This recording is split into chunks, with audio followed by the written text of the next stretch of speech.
मध्ये नागरी वस्तीमध्ये बिबट्या शिरला आणि बिबट्याच्या हल्ल्यामध्ये 2 ते 3 नागरिक जखमी झाली आहेत। संत कबीर नगर झोपडपट्टी वनविहार कॉलनीत बिबट्या शिरल्याची माहिती समोर येते। वनविभागाच्या अधिकाऱ्यांसह पोलीस सध्या घटनास्थळी दाखल झालेत। आपण पाहतोय नाशिकच्या गंगापूर रोड परिसरामध्ये नागरी वस्तीमध्ये बिबट्या शिरलाय आणि करून त्याला रेस्क्यू करणार आहे इथून।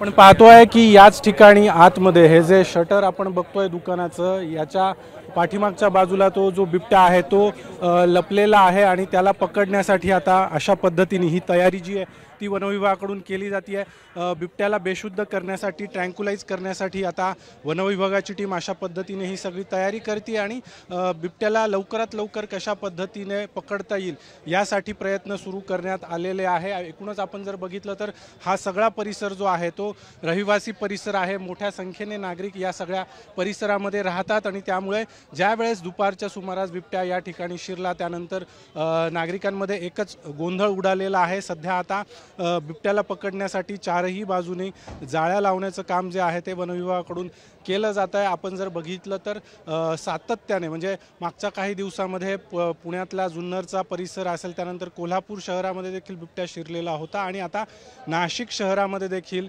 बिबट्याने शिरकाव केलेला आहे। या दृश्यांमध्ये जर आपण बघितलं तर कशा पद्धतीने बिबट्याला रेस्क्यू करता येईल किंवा त्याला बेशुद्ध करून त्याला पकडता येईल यासाठी आता सध्या वनविभागाचे अधिकारी जे आहेत ते सर्व बाजूनी या ठिकाणी पाहणी करतायत आणि लवकरात लवकर या बिबट्याला पकडण्याचे प्रयत्न सध्या वनविभागाकडून केले जात आहेत। मात्र वनविभागाचा एक कर्मचारी देखील बिबट्याच्या हल्ल्यामध्ये जखमी झालेला आहे। बिबट्याला पकडताना या वनविभागाच्या कर्मचाऱ्याला जखम झालेली आहे। मात्र हा सगळा परिसर मी तुम्हाला एकदा दाखवतो की सगळा रहिवासी परिसर आहे, प्रचंड अशा लोकवस्तीचा परिसर आहे आणि या ठिकाणी पाठीमागच्या बाजूला देखील आपण या ठिकाणी कशा पद्धतीने जाळी लावण्याचं काम सुरू आहे ते सुद्धा मी तुम्हाला दाखवतो।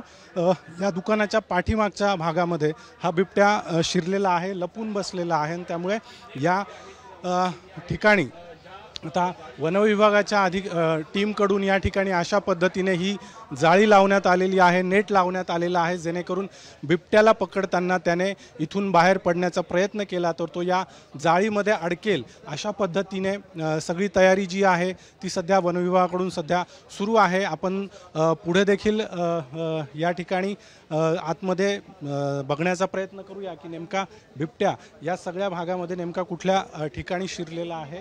या ठिकाणी बघा ही जाळी लावण्यात आलेली आहे आणि याच्या आतमध्येच बिबट्या जो आहे तो सध्या लपून बसलेला आहे। त्यामुळे हा सगळा भाग जो आहे तो चारही बाजूंनी जाळ्या लावून आता वनविभागाकडून सील केला जातोय, जेणेकरून बिबट्या इथून कुठे बाहेर त्याला पडता येऊ नये आणि आणखी कुणावर बिबट्याचा हल्ला होऊ नये यासाठीचे सध्या प्रयत्न जे आहेत ते सध्या वनविभागाकडून केले जात आहेत। आपण जर बघितलं तर ज्या वेळेस बिबट्या या ठिकाणी शिरलेला होता त्यानंतर प्रचंड असा गोंधळ नागरिकांमध्ये उडालेला होता। काही प्रत्यक्षदर्शींच्या म्हणण्यानुसार एक नव्हे तर 2 बिबटे या ठिकाणी शहरामध्ये शिरलेले आहेत आणि त्यामुळे आता एका ठिकाणी तर बिबट्या जो आहे तो वनविभागाला सापडून आलेला आहे। आता दुसऱ्या ठिकाणी देखील वनविभागाकडून सर्च ऑपरेशन सुरू करण्यात आलेलं आहे।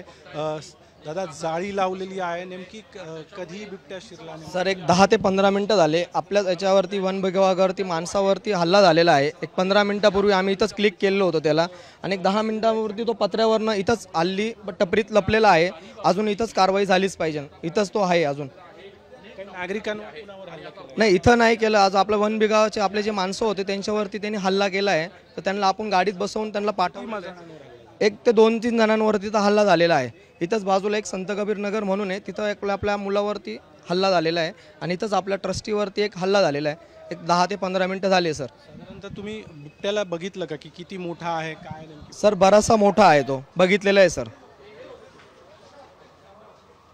पाहतोय की बिबट्या जो आहे तो मोठा आहे आणि आता या ठिकाणी हे बघा ही टीम जी आहे ती या ठिकाणी बिबट्याला रेस्क्यू करण्यासाठी आता हे सगळे प्रयत्न सुरू आहे। आता या दुकानामध्ये जे नागरिक या ठिकाणी लपून बसलेले होते बिबट्या आल्यानंतर त्यांना आता या दुकानामधून सुरक्षितरित्या बाहेर काढलं जात आहे। हे सगळं कुटुंबीय बिबट्याच्या धाकानं याच ठिकाणी अडकलेलं होतं आणि आता बिबट्याला रेस्क्यू करण्याआधी आता या नागरिकांना प्रशासनाकडून रेस्क्यू करण्यात आलेलं आहे। यातल्या काही महिलांशी देखील आपण